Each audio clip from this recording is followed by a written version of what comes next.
Alright, এটা হচ্ছে Apple pencil 2। আমার অ্যাপল পেন্সিল 1 অনেকদিন ইউজ করা হয়েছে, কিন্তু এই প্রথমবারই অ্যাপল পেন্সিল 2 ধরা হয়েছে, এবং এটা একটা মেজর কারণ ছিল নতুন আইপ্যাড মিনিতে যাওয়ার। পারফরমেন্স এটা অ্যাকচুয়ালি খুবই সিমিলার অ্যাপল পেন্সিল 1-এর তুলনায়। আমার মনে হয় না যারা 1 ইউজ করছে তারা 2 অ্যাকচুয়ালি কোনো চেঞ্জ পাবে। এটা অ্যাকচুয়ালি নতুন জিনিস না, আমার মনে হয় অ্যাপল পেন্সিল 2 বাইর হওয়ারও 2-3 বছর হয়ে গেছে, বাট আমার জন্য এটা পুরোপুরি নতুন।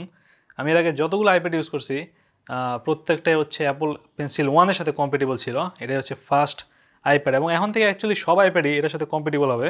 আমার মনে হয় এন্ট্রি লেভেল যে আইপ্যাডটা আছে সেটা আস্তে আস্তে বাদ হয়ে যাবে। মেড ইন চায়না, আর এখানে কিছু পেপার ওয়ার্ক আছে বুঝাইতেছে, আর এটা হচ্ছে আমাদের আসল জিনিস। নাও আমার মনে হয় লম্বা এটা অ্যাকচুয়ালি আগের পেন্সিলের সমানই। আই মিন জাস্ট প্রথম ধরাতে আমি কোনো ডিফারেন্স পাইতেছি না। তারপরে একটা প্লাস্টিক কভার লাগানো আছে। ও, এটা অ্যাকচুয়ালি ধরতে খুবই সলিড, বিশেষ করে আগেরটার তুলনায় এটা অনেক বেশি প্রিমিয়াম লাগে। এটাতে একটা জেস্টার আছে, হিডেন জেস্টার, যেটা দিয়ে হচ্ছে ডাবল ক্লিক করে পেন সাইজ চেঞ্জ করা যায়। পেপার ওয়ার্ককে চেক করা যাক। অ্যাকচুয়ালি আগের অ্যাপল পেন্সিল এক্সট্রা নিব সহ আসতো, সো আমার মনে হয় এটাতে এক্সট্রা নিব আছে।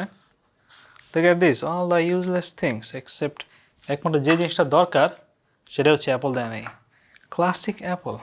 অলরাইট, সো আমরা এটা পাশে অ্যাড করলে এটা অটোমেটিক রেজিস্টার হয়ে যাবে। ম্যাগনেটও যথেষ্ট স্ট্রং আছে। সো একটা অ্যানিমেশন আছে, প্লাস এখানে কিছু ডিটেলস দেওয়া আছে অ্যাপল পেন্সিলের feature. Create a quick note, scribble, switch tool, switch gesture, easily capture screenshot.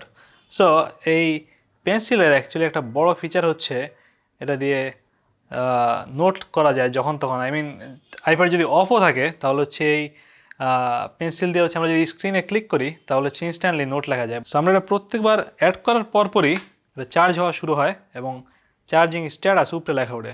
মানে একটা কী বলে এটাকে উইজেট আছে যেটা দিয়ে অ্যাপল পেন্সিলের চার্জ দেখা যায়। এটাতে এই মুহূর্তে 62% চার্জ আছে, এবং এই চার্জিংটা অ্যাকচুয়ালি উল্টাও কাজ করে, যেটা আমি একটু আগে বললাম।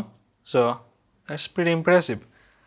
সো এটা খুবই স্ট্রং ম্যাগনেট না, বাট আমার মনে হয় এটা ছুটানো টাফ হবে। So it's good enough. So আমাদের যদি অ্যাপল নোট ইনস্টল থাকতো তাহলে হচ্ছে আমরা এই কর্নার থেকে যদি টান দিতাম তাহলে ইনস্ট্যান্টলি এটা একটা নোট লেখা যেত। বাট আমি অ্যাকচুয়ালি অ্যাপলের নোট ইউজ করি না। It's very damn smooth. But Apple pencil 1-ও খুবই স্মুথ ছিল, সো আমার কাছে খুব একটা পার্থক্য মনে হচ্ছে না, বাট পার্থক্য অবশ্যই আছে। It's just very very minor. আর আমার অ্যাকচুয়ালি এটা প্রোক্রিয়েট ইউজ হবে অনেক অ্যানিমেশন বা আর্ট করার জন্য। সো এগুলো হচ্ছে লাস্ট আর্ট যেগুলো আমি কমপ্লিট করছিলাম, যেগুলো ইনস্টাগ্রাম এবং ফেসবুকেও থাকতে পারে। সো এগুলো অ্যাকচুয়ালি ফিঙ্গার দিয়ে পেন্ট করা আমার পেন্সিল আসতে আসতে। সো এখন আমরা অ্যাকচুয়ালি খুবই হাই লেভেল ড্রয়িং করতে পারবো আমার মনে হয় এটা দিয়ে। এটা নিবটা অ্যাকচুয়ালি যেটা বললাম এটার সাথে এক্সট্রা নিব আসে না, বাট এই নিবটা অ্যাকচুয়ালি চেঞ্জ করা যায়, যেটা এর আগে অ্যাপল ফ্রি দিত, এখন দেয় না কারণ অ্যাপল আরামজাদা। But it's pretty damn good enough. আমার কাছে এটা যথেষ্টই কী বলে সলিড মনে যাচ্ছে জিনিসটা, মোটেই চিপ লাগে না, যদিও এটা চিপ লাগার কোনো কারণ। It's actually very very damn expensive. Alright, that's it. খুবই একটা শর্টকাট ভিডিও ছিল এটা, জাস্ট অ্যাপল পেন্সিল 2 নিয়ে। আশা করতেছি আমরা আরও কিছু ড্রয়িং এবং হাবিজাবি জিনিস নিয়ে পরে ফেরত আসবে এই পেন্সিলের সাথে। গুড বাই দেন।